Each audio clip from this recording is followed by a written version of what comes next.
नमस्कार। ओडिशा सरकार कन्या विवाह पई मिलिबो 51,000 टका बोली गोटे स्कीम बाहर करछन नुआ योजनाटे जेन माने गरीब झियो माने रही जाउछन से माने आर्थिक ताको स्थिति ठीक नि ना से मन कर लागि गोटे सुविधा लागि 51,000 टका से मन के प्रदान करबा लागि जाउछन।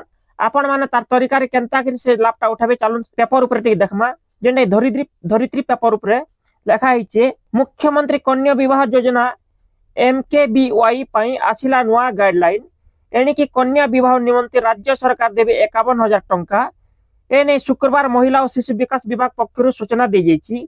विभाग अतिरिक्त सचिव सुमित्रा पट्टनायक राज्यर समस्त जिलापाल को चिठी करिसंती। गाइडलाइन अनुसार कन्यार बयस 18 रु 35 वर्ष होइतिबा कथा, पुअर बयस 21 वर्ष रु 35 वर्ष होइतिबो। विवाह पई कन्या को 51,000 टंका सहायता राशि प्रदान करा जिवो। विवाह रजिस्ट्रेशन रो 7 दिन मध्य कन्या रो बैंक अकाउंट को 35,000 टंका दिया जिवो।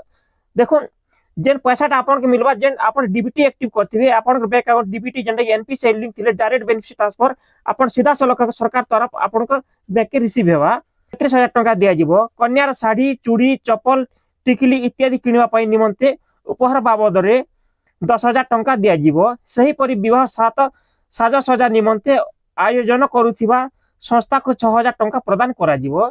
एही सुविधा विशेष करी विधवा दिव्यांग एससी एसटी एवं आर्थिक अनग्रसर कन्या को मिलिबो। तेबे एथि पय जिला मजिस्ट्रेट चूड़ांत अनुमोदन आवश्यक बोली चिठी उल्लेख रही।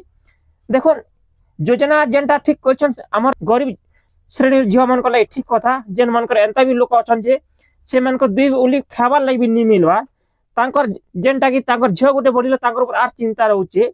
जदि भी प्रकार योजनाटा लागू हैला बेले हमर गरीब जेन भाई भौणी मन अछन लाभटा मिलवा और इटा होची समस्त सुविधा। इटा होची देखुन 2025-26 लागि 12 कोटी सरकार बजट रे विधानसभा रे अनुमोदित होइचे।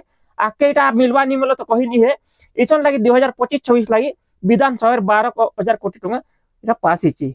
हमर वीडियो जदि आपन मान के पसंद आस्ते हमर वीडियो को लाइक कमेंट शेयर करूँ, हमर चैनल सब्सक्राइब करूँ। धन्यवाद, नमस्कार।